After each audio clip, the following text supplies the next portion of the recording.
present you in Italian, if you like. Adesso è arrivato il momento di Moodle Headquarters. Quest'anno abbiamo di nuovo qualcuno in presenza, no? Abbiamo fatto un periodo in cui tra pandemie e altri problemi non abbiamo potuto averli, ed è una persona speciale, l'avete già sentita ieri sera, era con noi anche nei corridoi. Forse non tutti sanno che Moodle Headquarters è il cuore dello sviluppo del prodotto. Non molti di noi sono nati con i contributi solo di comunità, in verità oggi il grosso della garanzia della qualità è lo sviluppo sul piano professionale attraverso Moodle Headquarters. E abbiamo qui il Head of Product. So, the floor is yours, Marie. You can use your time. Thank you. And welcome. Thank you very much. So, if you want to be on video, you have to be here. Yes. If you don't care, you can go wherever you want. And I just need to steal the HDMI cable. That works. I don't usually present sitting down, but I feel like it's the thing to be done, so I will. Okay. Yeah, you just push it. Move a little bit. Okay. And I just need to... Can you see that okay? Great.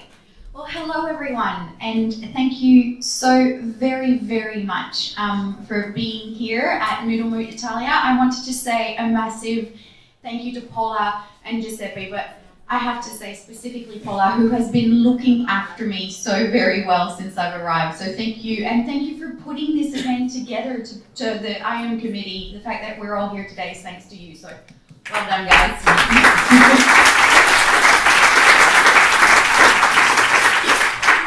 How's the translation?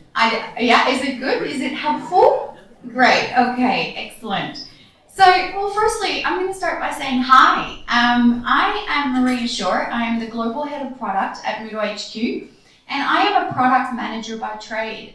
So I'm not a long-term Moodler. I'm not a long-term ed tech person, but what I'm pretty good at, apparently, is looking after product teams and managing the process of product discovery and product delivery. So creating products that people really love to use and find easy to use and get a lot of value out of is my speciality.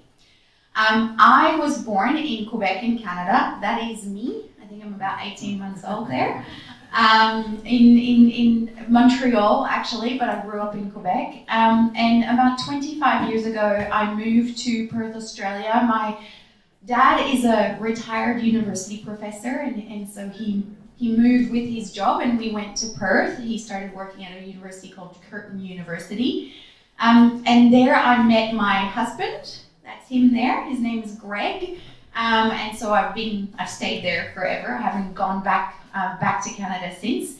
And together Greg and I look after our passions and our pure loves, which are our dogs. I'm a dog mum, and that's Harry and Oscar that you can see in the photos there. So what does it mean to be head of product at MoodleHQ, and what do I actually do? Well, really what I do is I serve about 80 different people. They are developers, product managers, UX designers, UX researchers, software testers, and they are the people at MoodleHQ who look after all of our product propositions. So we've got Moodle LMS, Moodle Workplace, all our mobile apps. We've got the Moodle Cloud Service proposition, and also all of the community engagement activities. So things like our Moodle.org website, our Moodle Academy site, and the support for even events like this. The team that look after all of this work in my department. And so together we build Moodle. And as I said, I've been at Moodle for only a few years, and I'm imagining that many of you in this room know a lot more about Moodle the product than me. You probably have been using it for much longer and you use it in different ways than I could never imagine. But what you might not know as much about is Moodle, the company, the organization. So I'm going to start today by just sharing a few little bits and pieces about the MoodleHQ, the company that is Moodle, that makes Moodle. And then also, I'm assuming that there might be one or two people in the room for whom this is the very first Moot, or you don't know a lot about Moodle. So I'm going to just start with a few introductions about the platform. So firstly, one of the things that we did recently is rewrite the way that we talk about Moodle. So the Moodle Product Vision has been kind of evolved. Moodle's vision to empower educators to improve the world has never changed. But we've evolved our product vision so that we could be more inclusive and think more broadly about the different kinds of people that Moodle serves and the different moments in which Moodle serves them. So Moodle is a platform that is dedicated to empowering educators, trainers, and learners all around the world. Our goal is to create solutions that make learning accessible to everyone, regardless of their location or financial situation. We want to enable learners to receive personalized learning experiences with creative educational content, easily collaborate with teachers and peers globally, and achieve outstanding learning outcomes.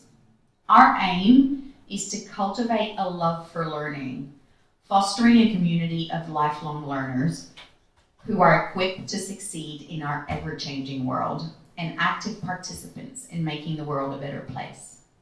At Moodle, we envision a future where learning is truly a right and not a privilege, and where everyone has the opportunity to unlock their full potential. This is our manifesto. It is what drives the essence of all of our product decisions. When we're choosing whether or not to create a new feature, we think to ourselves, are we going to be able to support that in an environment with low internet connection, and in an environment where the student, when they get home, they only have their phone to study with and no internet access and hardly any electricity. So whenever we build things in the product, we refer back to this manifesto and ask ourselves, can we truly honor our mission by creating this? And what do we need to build around it if we can't honor the mission and the manifesto? Because we also don't want to sacrifice on functionality. So it's really thinking about that whole loop for the users. So MoodleHQ has been growing a lot. If I had shown you this slide about 3 or 4 years ago, the number of team members would have been about 40. We are now 262 different team members across 23 different countries, and we speak 26 languages across the team, which is quite cool. We work in English though, and we code in English too. So everybody who works for us ends up speaking English quite a lot, but otherwise there's a bit of diversity in our team, and we're quite proud of that because it reflects to a certain extent the diversity of the people who use Moodle themselves, which is important because then we have that representation of all the different kinds of users that we can potentially touch on. This year we've been kind of doing pretty well. We've won a few accolades and awards. We are a certified B Corp. Now, if you don't know what that means, it effectively means that Moodle has to be pretty good in the world. We have to be sustainable, we have to be fair, we have to have governance models that are equitable, and we have to honor a few regulations that allow you to call yourself a B Corporation. And this year, Sustainability Magazine voted us #1 coolest B Corp in the world. Now, none of us had any idea what that actually means. They didn't tell us that we were getting the award. They didn't tell us what we got the award for. We didn't apply for it, but we were pretty proud of the fact that we were cool. So, but importantly though, the reason I show this slide is really to talk about our B Corp status and how much that embeds everything that we do when we work at MoodleHQ. The other bragging slide is this one. These are the numbers of awards that we've received just in 2023 for things like Best User Satisfaction, Easiest Setup, Best LMS ROI, best software manufactured in Australia and New Zealand. Moodle gets a lot of accolades out there in the world. So if you and your organization are using Moodle, you can be proud you use the best of the best according to the awards. And all of that really shows that Moodle is growing and getting bigger and bigger every day. Our presence is flabbergasting, really. We have on record over 400 million. We just ticked over the 400 million active users or lifelong users of Moodle. 400 million. I'm going to let that number sink in for a little minute. It is massive.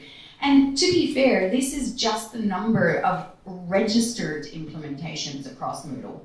Not everybody registered their sites. Somebody very, very clever did a little bit of maths, and we estimate that it's only about 10% of Moodle implementations that are registered sites. So that 168,000 number there that you can see, multiply it and kind of picture the presence of Moodle.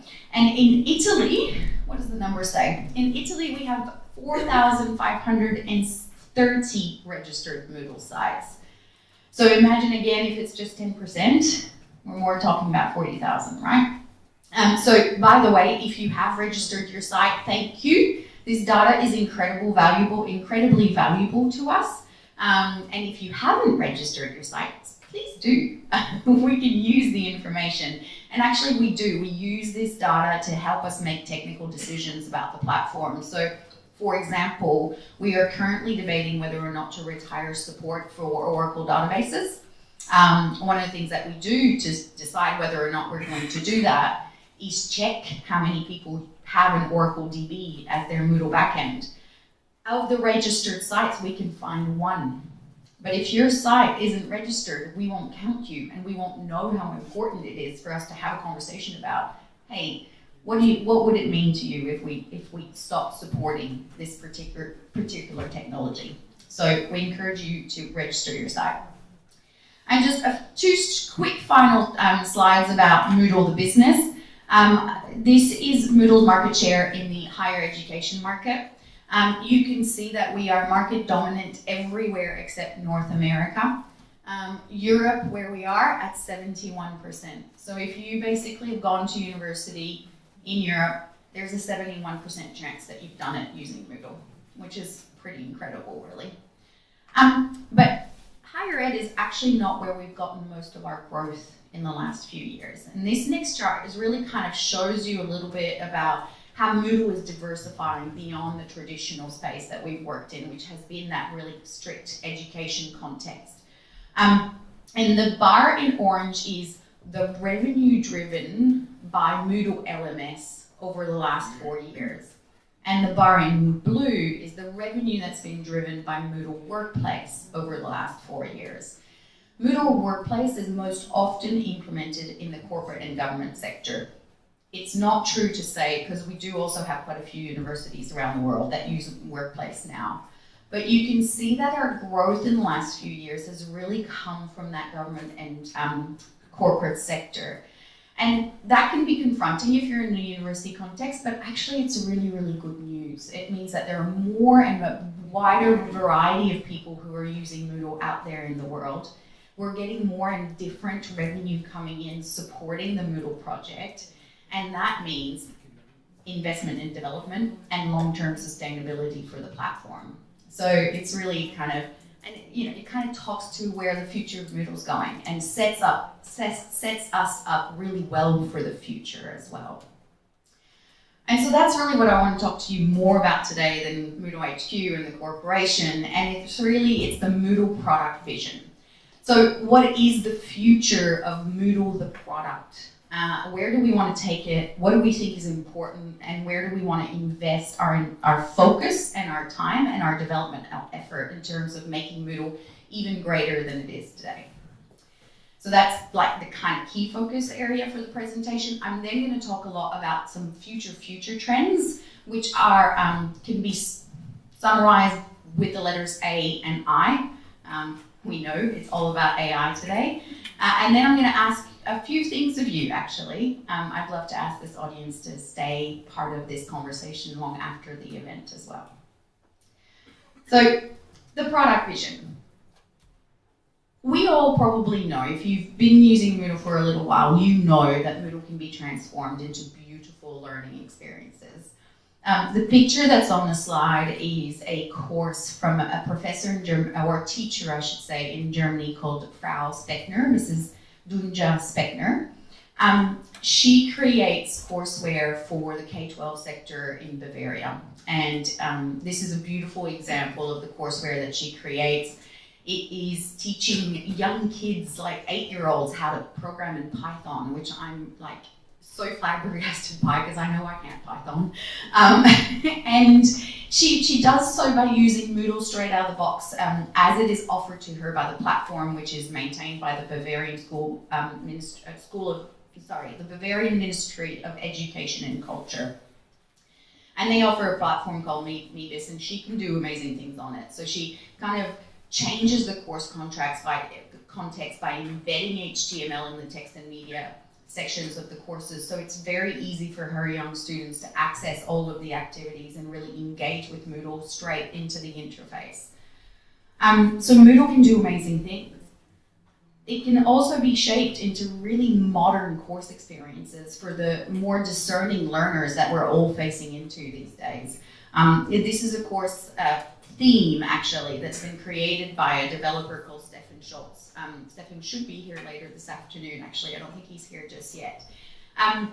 But this course, you navigate through the city and you click on these different little buildings and engage in activities. And then once you complete those activities, the actual shape of the course and the look and feel of the main course changes. So again, if you know what you're doing, you can make Moodle do amazing, beautiful things.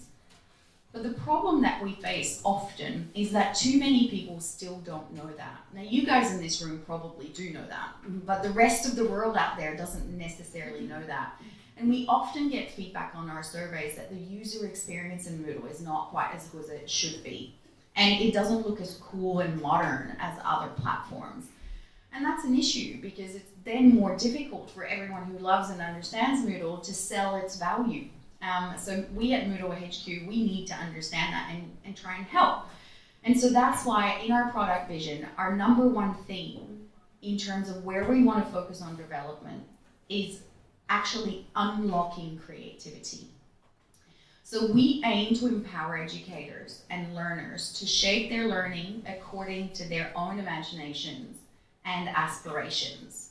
And that means effectively, what we don't want is the software to stop people creating the learning experiences that they want to be able to offer. The software should just be a tool, and it should be able to support whatever it is that the person's trying to offer. And so for us, that's going to get delivered in 3 different kind of themes or key ways. The first one is going to be about optimizing our current interfaces. So everything from our current course pages to our activities, which I'm going to show you a little bit more about later. We also want to launch a brand new course experience in Moodle. So something that is much more akin to the previous slide like this, where you can actually use the full landscape of a page and you can do a lot more activity directly into the course page, which doesn't come quite as easily as it should right now in Moodle. And then finally, we want to offer more ways to diversify content creation. So that means making it easier for learning designers and course creators to add content and innovative content to their Moodle courses. So I'll take optimizing current interfaces first. This is probably the Moodle that most of you kind of recognize. It's Moodle version 3.11. Actually, let's do this. Show of hand. How many people are running on a version 3 something of Moodle? If you know? 3 something? Hands up. Okay, we're almost there. How many people running on a version 4 something of Moodle? Oh, good! I'm loving this room. Well done, guys. Fantastic. That's great. But so, and how many people recognize this all look and feel in Moodle? Most people, I'm guessing, recognize this all look and feel. It depends, because a lot of Moodles don't look like this, but this is Moodle vanilla, you know, out of the box without all of the customizations that a lot of the universities and schools apply to them. So this is the old look, the 3.11. And this is our current version. It's Moodle 4.3. Hopefully the video starts to kick off. We had a great presentation of some of the detail of that yesterday, so I won't go into all of it. But you can see already, just in that switch between those two slides, how much we're working on optimizing the look and feel of Moodle when it just comes out of the box, without the customizations and all the extra work that everybody puts into it. We want to make it cleaner. We might want to make it easier for the learner to actually just focus on their learning, not having all the stuff around all the side. And I'm in edit mode right now, so you're seeing the experience that an educator might have when they're trying to edit their courses. And you can see all the work that we've been doing in the activity cards to make the activity cards a little thinner, so you're not scrolling the whole scroll of death that we all hate. And we're making them a little bit thinner, a little bit, you know, easier to constrict onto the page, but we're also making them more useful. So an educator or a learning designer directly in the activity card can do more things. They can adjust, for instance, the settings, and when they do so, they do it in the card, and then if they want to do more, they click and go straight to the section of functionality where they need to edit. So minimizing that amount of clicks that it takes to be able to change your groupings or your completion statuses have been made into the 4.3 versions. And so this is just, you know, a quick example, but it's just that visual change from 3.11 to 4 was a massive leap. And in 4.2 and 4.3, we're continuing to evolve that. And then I'm going to show you really quickly a little bit of what's coming up in 4.4. This is not actually a Moodle, it's a prototype, it's a Figma prototype, so you might see a few things that don't quite gel. But in 4.4, we're going to be adding the opportunity to add sections and subsections into your main course page, which allows you to create content which is much more dynamic and easier to follow for your reader. And that section and subsection kind of context is not just going to be, I have a section and underneath I have a subsection. We're going to be starting to move sideways as well. So you'll have different pages that you can navigate and go outwards and in depth within your course construct. I'm trying to speak slowly so you can watch the video behind me because that's where you get all of the detail of how it's going to work. But you can see, right? So the activities will come up, save and return, and you're adding your new section at the bottom. Let's see, what does the video do here? Does it keep moving? I think it's, no, there it is. That's the outcome. And you can see how it's nicely nested in a box, and then each subsection is a little bit indentated, which makes it a lot easier for the student or the learner to really navigate through the flow of the work in the course. So that's what we mean about optimizing our current interfaces.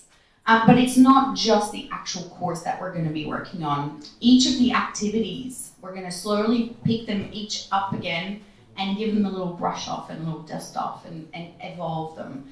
So we've been working on Gradebook, and we've been pushing a lot of new improvements in Gradebook. My favorite feature, by the way, is the sticky footer on Gradebook. So handy to navigate through it.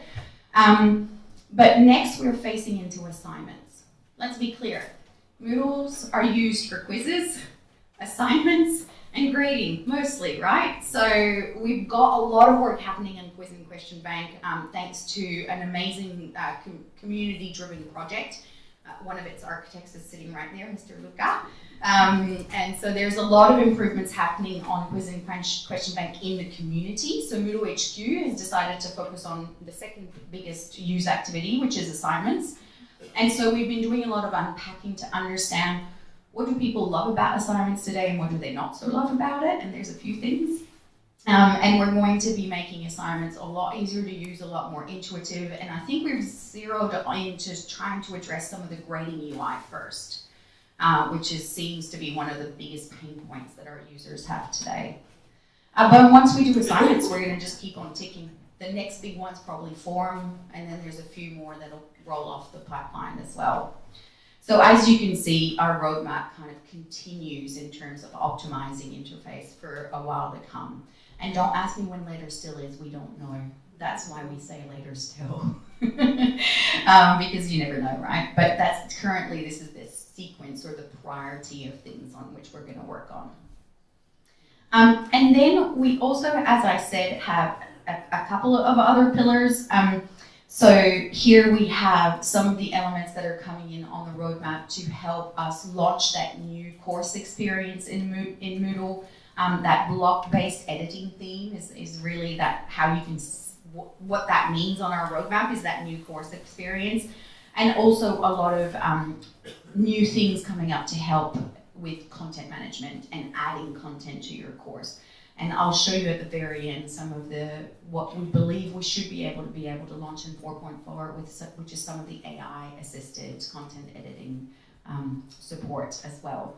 But the big piece of work on this one is this redesign of the workflows around how you add content into a Moodle course and how you use the content bank.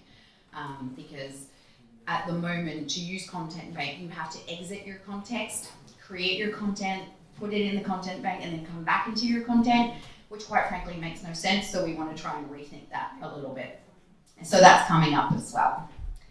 So that's everything around unlocking creativity, making it easier for course creators to create the courses that they imagine, and not ones that are limited by what the software can do. So the second big theme is all around fostering collaboration. And that's in really recognizing that Moodle is a platform. It's a platform that can be added to, built on, and extended in amazing ways. You can create plugins, create themes, add themes, and that's what makes Moodle, really. But that kind of ability to do so much with it also can cause some of its biggest challenges. And we have done some surveying to ask people, how long do you take usually to upgrade Moodle from one version to another? And most people, the big orange slice on that chart there, say it's way more than 3 months, greater than 3 months, and by a long shot. And then so we ask them, well, why did you take so long? And it's not that they don't want to, it's because there is so much work to do in updating the plugins and the customizations and the themes and the integrations. We're not even talking about course content. Course content is that little slice. It's everything. It's all of the technical integrations that make it really hard for people to keep up to date with the most recent versions of Moodle, which isn't great because then you don't get the most recent features and developments that you can offer your educators and your students. So that second theme about facilitating collaboration is really all about making Moodle play more nicely with others effectively. And we just want to make a lot of the way that things interface into Moodle a lot simpler and easier. And I know that the video was very, very developer focused, but if you watched the video from Andrew Lyons yesterday about what we're doing in terms of web services, that's a really key pillar of this development theme. So in here, we want to do some work that's going to help us support plugin development. We want to do some things that are more about balancing open source, and I'll talk a little bit about that in a second. And then we want to do more in terms of leveraging common standards. So supporting plugin development, there's two things to it. There's a part about making the web services, so the APIs that connect Moodle with the rest of the external world. Oh, are they gone? I don't know what to do about that. They should be there. Hello? Aha, okay. Is that helping? Yes? Yeah. Okay. So supporting plugin development. Okay, they are working good. I can see them here too. Thank you for raising that. So it means two things. It means in managing the API, so the interfaces by which Moodle connects with the rest of the world, but it also means supporting plugin developers. And we've been playing with a concept in our heads for a really long time about Moodle Marketplace, where plugin developers would be able to sell their plugins in a marketplace sponsored by Moodle, and helping to make sure that those developers get rewarded fairly for the contributions that they make to Moodle. So we're going to be investigating that in the next few months as well. But importantly, there's this concept of balancing open source. And what we mean by that is that Moodle will always remain, LMS will always remain an open source platform. And the key elements of what makes LMS an LMS will always be supported via open source connections and integrations. So for example, we launched in 4.3 an integration with a Matrix messaging system. So Matrix is like Slack or Microsoft Teams, but it's an open source messaging system. So when you get Moodle 4.3 out of the box, you can do a messaging integration with Matrix, and it allows you to connect with your learners in a really modern way, which is, text messages, which is how they, that's how they talk, especially younger people. But at the same time, we realize that many of the organizations that Moodle work with don't only exist in this tiny little, little open source kind of construct. Most universities around the world nowadays are starting to use Microsoft Teams for messaging. And so Moodle has to work really well, not just with open source platforms. So out of the box, there'll always be an open source option, but we also need to make sure we work really well with commercial product propositions.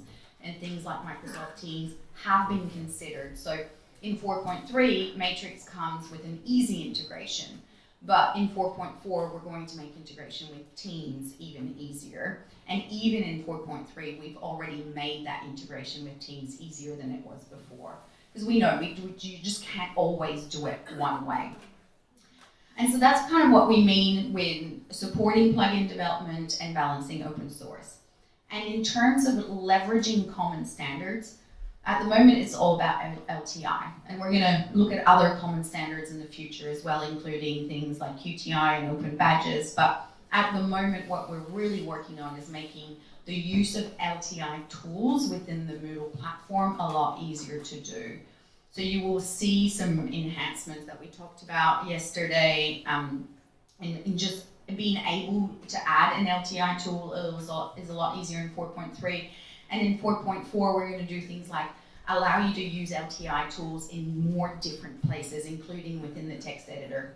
So you can embed LTI tools directly into the text editor and very easily at the click of a few buttons. And what that means is we're bringing a whole bunch of functionality into Moodle that currently is a little bit hard to access. The number of clicks and the admin permissions that you have to go through to leverage LTIs can be a little high, and we're going to try and move that and give more of that power to the educator or the course creator within the constraints and limits as to what the administrator wants them to do in the first place, because we do understand that there's a lot of consideration in that as well.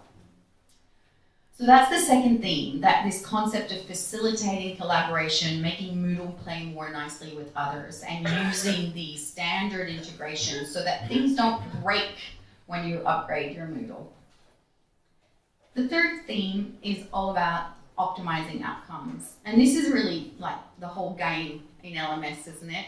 Optimizing the learning outcomes of the people who are using it. And effectively here, though, we're not just talking about learners. We're talking about trying to make life better for educators or course creators, for their students, and also for people who operate and run Moodle platforms. And so we're going to try and help all of our three user groups in different ways.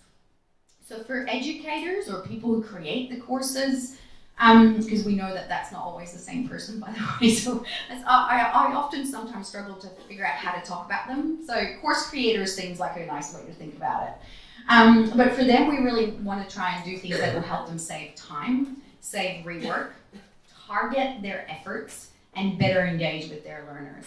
So an example, a recent example of saving time and saving rework is all of the bulk editing features that we launched in 4.3. So if you're trying to move things around, delete things around, you can do it in bulk now. You don't have to do it one by one. That saves time and that saves rework.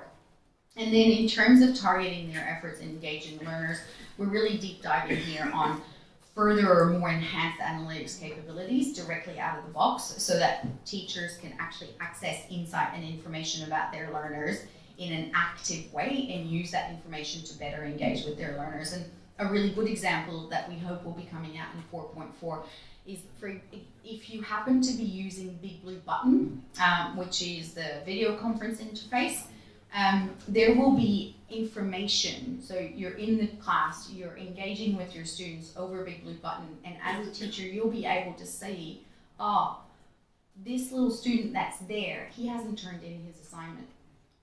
You might want to talk to him at the end of the class and check in and see how he's going. So using that active data in a real way to help the teachers and the educators better connect with their learners is what we kind of mean when we're trying to optimize outcomes and thinking about analytics. So that's for course creators. Then we have the whole world of our admins, administrators, people who host Moodle platforms, the IT departments who look after the Moodle platforms. And in this one, we're talking about optimizing outcomes. What we really mean is making their lives easier in terms of how you operate Moodle, what you have to do to maintain Moodle, and even things like how much it costs to host Moodle in a hosted platform. So when we're making performance enhancements to make Moodle cheaper to operate, that's what we're talking about. And to be fair, there's an overwhelming large part of our roadmap over the next few years that is going to fall in this category. And the realities are that Moodle is an older piece of software. It's been around for a very long time, and we have a lot to do to make sure that we continue to modernize it and optimize how it's built so that it's with us for 20 years to come. So I would say that on average, there's about 45% of MoodleHQ's capacity that is going to be invested in modernizing that technology and making our platform cheaper to run, easier to operate, and easier to administer. And then finally for the students, we want to make it easier for them to manage their work, organize their time, and get faster feedback and access to support when they need it.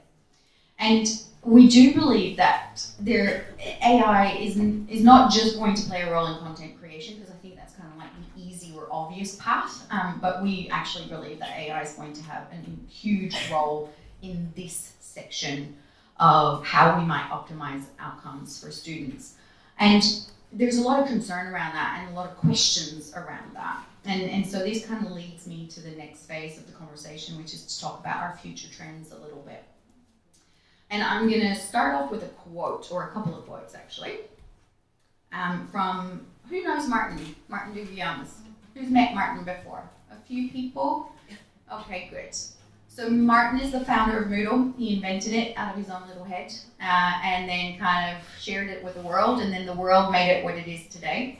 And Martin, in the very early 90s, said to himself, listen, this internet thing is going to be big. It's going to impact every aspect of our world, and particularly how we teach and how we learn. And it is that kernel of a thought that drove him to create Moodle in the first place. And for the last few years, Martin's basically been saying this generative AI thing is going to be even bigger than the internet. And it's going to change the way we teach and learn and live in ways that none of us can predict. And he believes in this so very truly that as of basically right now, he's moving. He's changing his job. He used to be CEO of Moodle and just basically looks after Moodle, and he's changing his job to become the head of research at Moodle.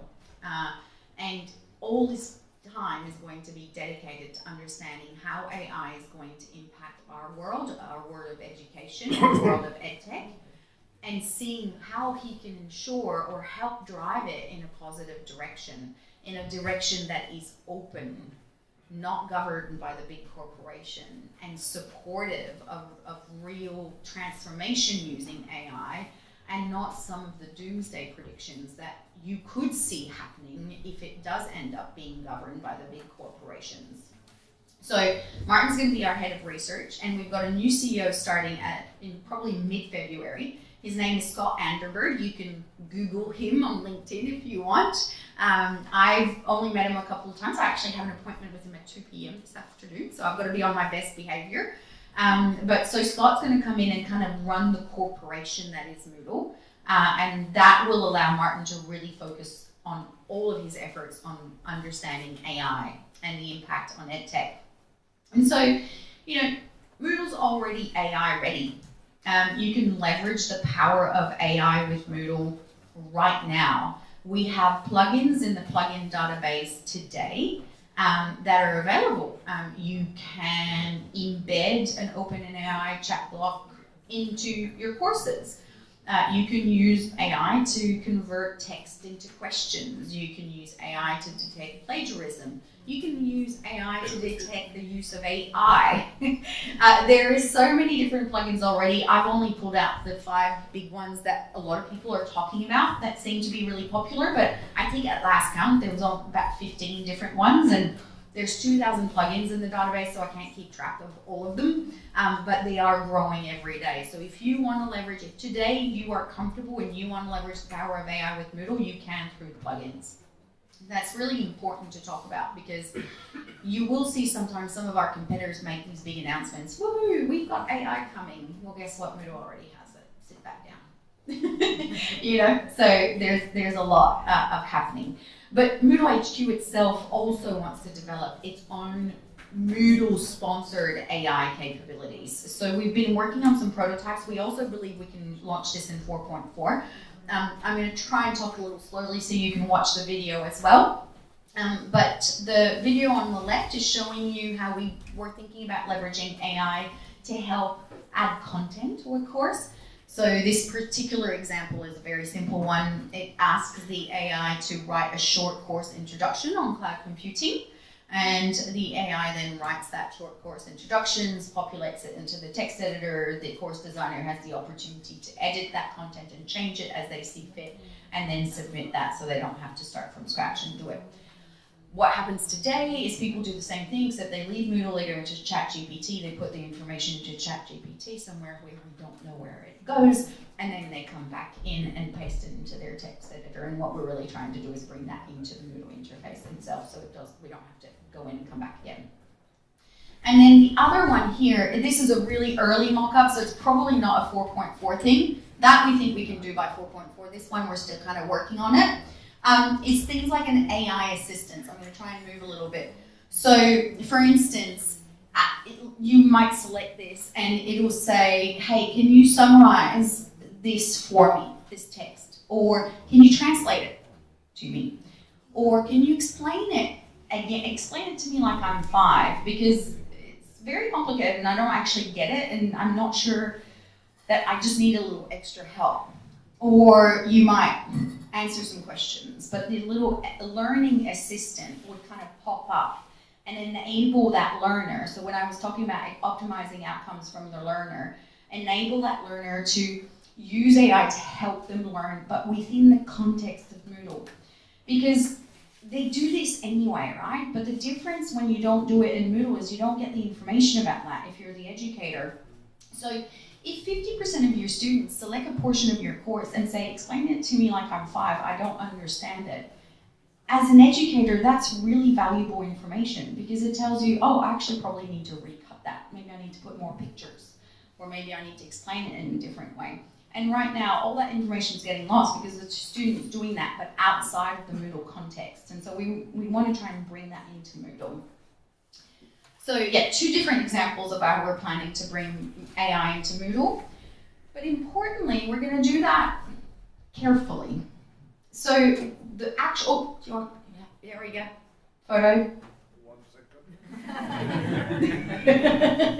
Thank you. But actually, I do want to say this, because actually, these prototypes and this new testing and even Martin's decision to move to research was one he made quite a while ago. But before we started really any real work at Moodle on anything AI, the first thing we actually did is publish our AI principles. They are available on our website. I invite you to read them in detail there. Because for us, the introduction of AI into this world is something that we are going to take very seriously and very carefully. It is going to remain human-centered. And particularly in my space, in the product space, we're going to be focusing on two big things. And one of them is that transparency. If AI is being used, you will always know about it.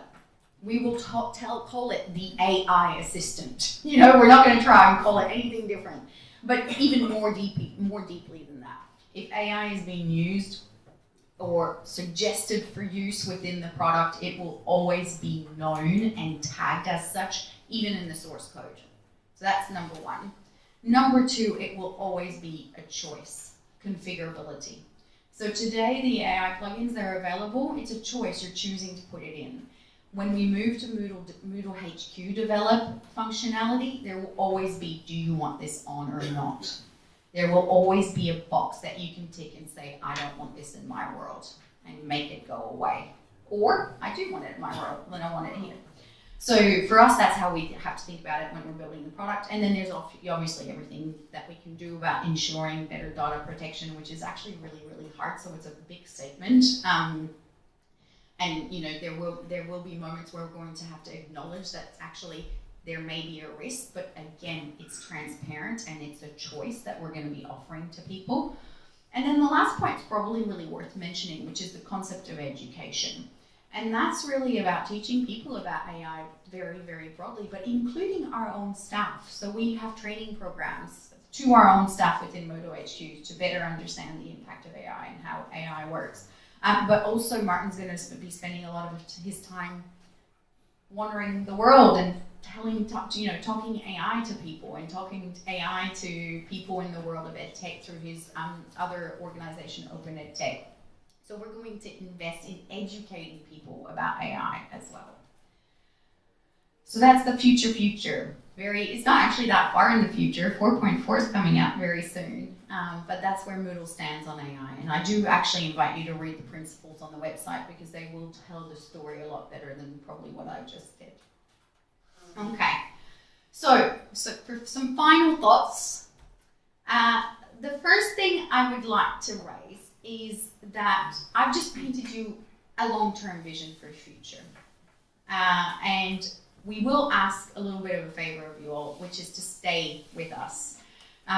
The reality is we won't always be fast. A lot of the work that we're doing, particularly in that optimizing our current interfaces space when we're making the course and the activities easier to use and better to look at, you might look at it and go, gosh, you guys aren't changing that much version on versions. Why are you so slow? It's not that we're slow, it's that every time we change something on the surface, we're also changing a lot of the code that sits behind the Moodle interfaces. And that's because, as I was saying before, a little bit of it is quite old and we need to refactor it, we need to modernize it, we need to bring it up to current modern standards. And whenever you do that, it takes a lot of time. So the changes on the front might look a little slow, but that's because we're doing a lot of backpedaling in the back end and making all of the changes that will make sure Moodle's with us for 10 years to come or 20 years to come. And that's also true about the second point, which is this is not all about the fun, glitzy, fancy new things, you know, all the new AI stuff coming on. We can't just focus on that. We also need to focus on our underlying technology, our core functions, and our existing backlog. If you are a Moodle tracker user, you know that we have 7,000 open issues in the tracker. We can't ignore those just to throw all our eggs into the new fancy stuff. So we have to spend time addressing some of the old issues that people have been reporting for a really long time and caring about them too. So we are going to be investing a lot of our time into doing that, which will then mean that we might not move as fast on certain things or launch as many new flashy things, but I think it's too important not to actually address those things. It matters too much to our existing user base. And then finally, all of this is going to take a lot of work. We are talking years in its development, and we are lucky though at Moodle because we get to do this with like the thousands and thousands of people who help build Moodle and support Moodle. So if you are one of them, well, firstly, thank you so much. But secondly, we need your help. So if you want to develop things that you think will help support this vision, please do so. If you want to continue helping with translation, documentation, or even just QA testing, we'd love to have you as part of the Moodle community. And quite frankly, I like to think about it as part of the Moodle product team. So we all get to be part of the same team. So that's the first series of asks. Kind of stay with us as we go through this transformation. The other series of asks is to ask you to stay connected. So I've already made the first call out. Register your site to make it count. This is kind of like a screenshot of the section of the platform where you can register the site. This shows what happens when you haven't registered your site, so it's really obvious, and then there's a little button that teaches you how you do it. So we really would love for you to do that so we can count you as one of our Moodlers and understand the underlying structure of your site. We don't know a lot about the people. We don't actually know anything about the people, but it's the underlying structure of the site that's really important for us to know about. The second one is the little QR code. I hope people at the back, I might put it back up again during coffee break if you want, but hopefully you can see it, or you can, connect with it. It is an invitation to join the Moodle Product Experience Lab, or the Moodle Experience Lab. And effectively, this is a list of people that we connect with when we want to do prototype testing or research. And we want to talk to somebody for an hour and say, tell me about your course creation experience. What process what's the workflow do you use? Or, hey, look at our new designs for the sections the subsections that I was showing you earlier. Play around with it. Tell me what you think. Do you like it? Does it work for you? Does it solve a problem you actually have? And so this list is growing. We won't call you all the time. It's not an every week thing. It might be once a year actually, or not. But if we're doing a specific piece of research that helps us design the future of Moodle, we will tap into that list of people and ask them to participate. So please, we'd love to have millions of Italians on the list so that we can make a great Moodle for Italy. So please register. It's fun too. Our researchers are really nice and they always have a really good time. We always get really great feedback about the experiences of people who go through the Experience Lab.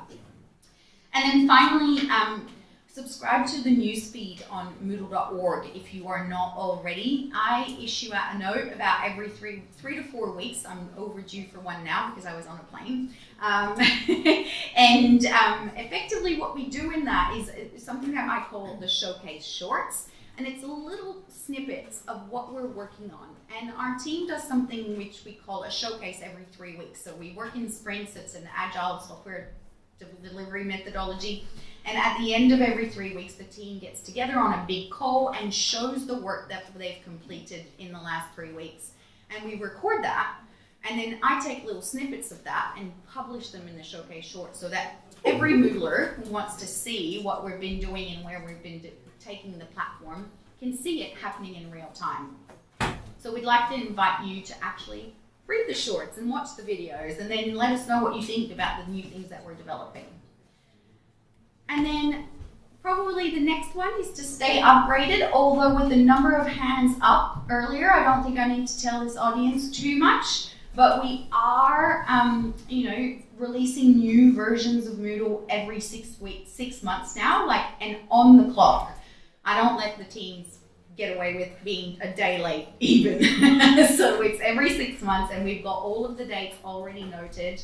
Moodle LMS 4.4 is coming out at the end of April, and our next LTS version, and I think this is really important for many institutions, will be released in October 2024. So if you're trying to do your forward planning and you're the kind of institution that moves from LTSs to LTSs, put it in your calendar for October 2024.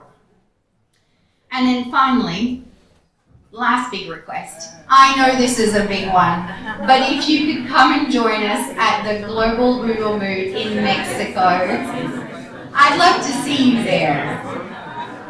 The dates are up there, 11th to the 14th of November. I'm not sure if I'm supposed to say, but I think we're going to Cancun in Mexico. So yes, this is going to be the next chance to say hello and have a party.